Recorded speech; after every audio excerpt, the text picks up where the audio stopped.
very quiet afternoon working in this place. Today I want to go back on the topic I talked about yesterday. It's been a big topic, entries in the forex market.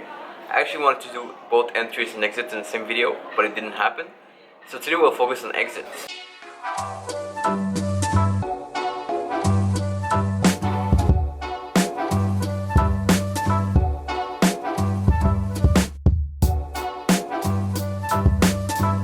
Now before we start, the biggest myth as always is to think that there's an optimal way to do things.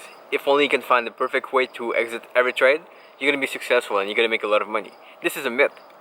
Now that we're all on the same page, we can start to think about the different ways of taking profit. There's multiple ways. Once again, like the strategies, people are going to say some are better, some are not good, but you need to figure out what is going to work best for you. If you are the type of person who want to take profit quick, that's fine. There's a way for this, but make sure you understand what you prefer first.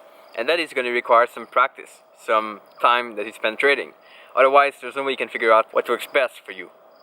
The first way I use to take profit, basically, and this is still what I'm using like up to today pretty much, and probably will use more in the future also, is to have a fixed take profit.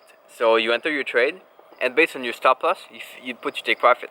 If the market hits a take profit, good. If not, it's okay. As long as you stay consistent with that, you're going to see probably more success than people who change their take profit every single day. What you're going to need to do with that type of take profit is backtesting. Whether it's going to be a script or manual, to figure out what is the optimal way of taking profit. Is it at 1-to-1, 2-to-1, maybe some partial take profit that you can place in the market. So like at 1 and 2 and 3 if you want. Which one is giving you more profit? What percentage of your trade go beyond 1-to-1? If it's only a small fraction, like it's not worth having a big take profit over a long period of time. Now the other way of taking profit applies a little bit more to trend trading in my opinion. Is to have a trailing take profit. But that does not gonna make sense that much if you are sideways, because the price is very likely to pull back and go back and forth and hit your moving take profit. So if you are trading trends, then you can have a take profit that you move over time as soon as the trend goes up, or one that you're gonna lower as soon as the trend goes down.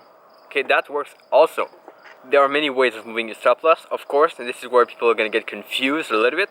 So pick one that you think works and then test the different ways. Could be with the Bollinger Band. Whenever price closes below the moving average or above, you exit the trade. Could be with just the low of a candlestick in an uptrend. So figure out which one you think worked best. As I said, if you like to exit quick, you can take some partial take profit. That's going to make it much easier for your mindset. And that's the way I am. So I prefer to take partial take profit as opposed to all at once. Of course, people are going to have different opinions on this. Some non-experienced traders are going to say fixed take profit are bullshit. I've heard that coach say it's not good or whatever.